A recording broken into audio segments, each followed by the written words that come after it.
জুবেদা খানম অবাক হয়ে ভাবছেন, মানুষ এত খারাপ হয়? কিছুদিন তিনি বিছানায় ছিলেন, এই ফাঁকে তার স্বামী ঘটনা ঘটিয়ে ফেলেছে। যে মহিলাটি বাচ্চাসহ এসেছে সে আয়াস চৌধুরীর দ্বিতীয় স্ত্রী, এবং সঙ্গে যে ছোট ছেলেটি, এটি আয়াস চৌধুরীর সন্তান। জুবেদা খানম ভাবছে, এত সুন্দর করে সংসার গুছিয়েছেন, এখন অন্য নারী এসে সব শেষ করে দিবে। আয়াস চৌধুরী বলল, আমাকে ক্ষমা করো জুবাইদা, আমি ভুল করেছি। জুবেদা খানম বলল, এতে ক্ষমা করব কি করে? তুমি তো আমার অনুমতি নাওনি, আমার অনুমতি ছাড়া ঘটনা ঘটিয়েছ। মেয়েটি পায়ে ধরে কাছে বলছে, আপা, আমাকে মাফ করে দেন, আপনার স্বামীর কোনো দোষ নেই, সব আমার কপাল। জুবেদা খানম বলল, ঠিক আছে, এসে যখন পড়েছ, এসো, ভেতরে এসো, খাওয়া দাওয়া কিছু করেছ? মেয়েটি বলল, আমি কিছু খাইনি, অনেক ক্ষুধার্ত। জুবেদা খানম মেয়েটিকে রুম দেখিয়ে দিলেন। ফুলি সেই রুমটি ইতিমধ্যে গুছিয়ে ফেলেছে। সেই রুমে যে প্রবেশ করল, আয়াস চৌধুরীর দ্বিতীয় স্ত্রী রেশমা। আয়াস চৌধুরী চুপ করে আছে, কথা বলছে না। জুবেদা খানম বলল, প্লিজ তুমি খুলে বলো কিভাবে ঘটনা ঘটেছে।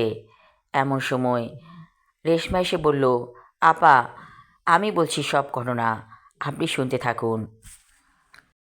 কয়েক বছর আগে আয়াস চৌধুরী গিয়েছিল সুন্দরবনে বন্ধুদের সাথে।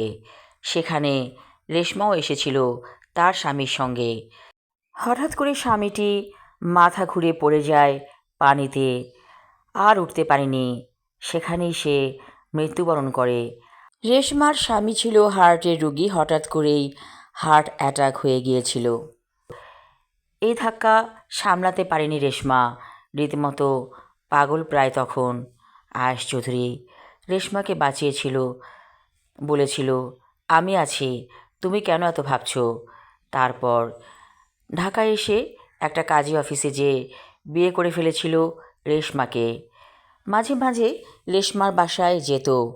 রেশমার আগের ঘরে কোনো সন্তানাদি ছিল না, কিন্তু আয়াস চৌধুরী যখন তাকে বিয়ে করলো, এই ছেলেটি গর্ভে ধারণ করলো। সব কথা খুলে বলার পর জুবেদা খানম মেনে নিলেন। বললেন, ঠিক আছে, আমি মেনে নিয়েছি, কোনো অসুবিধা নেই। আসলে জুবেদা খানম একটি ভালো মনের মহিলা। সে সব কিছুকে সুন্দর চোখে দেখে, ভালো চোখে দেখে, যার কারণেই রেশমাকে মেনে নিতে তার কোনো দ্বিধা হয়নি। আয়াস চৌধুরীর মনে হচ্ছে তার বুকের ভেতর পাখিটা যেন উড়তে চাইছে। মনে হচ্ছে ডানা মেলেছে পাখি, উড়তে চাইছে। আয়াস চৌধুরী বলল, তুমি উড়ে যাও দূরে কোথাও। জুবেদা খানম বলল, কি বলছো তুমি, কে উড়ে যাবে? আয়াস চৌধুরী হেসে ফেলে বলল, আমি মুক্তি পেয়েছি, তুমি আমাকে মুক্তি দিলে, এত সহজে সব কিছু মেনে নিবে আমি ভাবতেও পারিনি। রেশমা আসার পরে বাড়িটা যেন প্রাণ ফিরে পেয়েছে। হাসি আনন্দে ভরে গেল তাদের ছোট্ট সংসার। তমালও ছোট ভাইটিকে পেয়ে অনেক খুশি। সে বলল, আমার কোনো ভাই বোন ছিল না, আমি অনেক খুশি হয়েছি।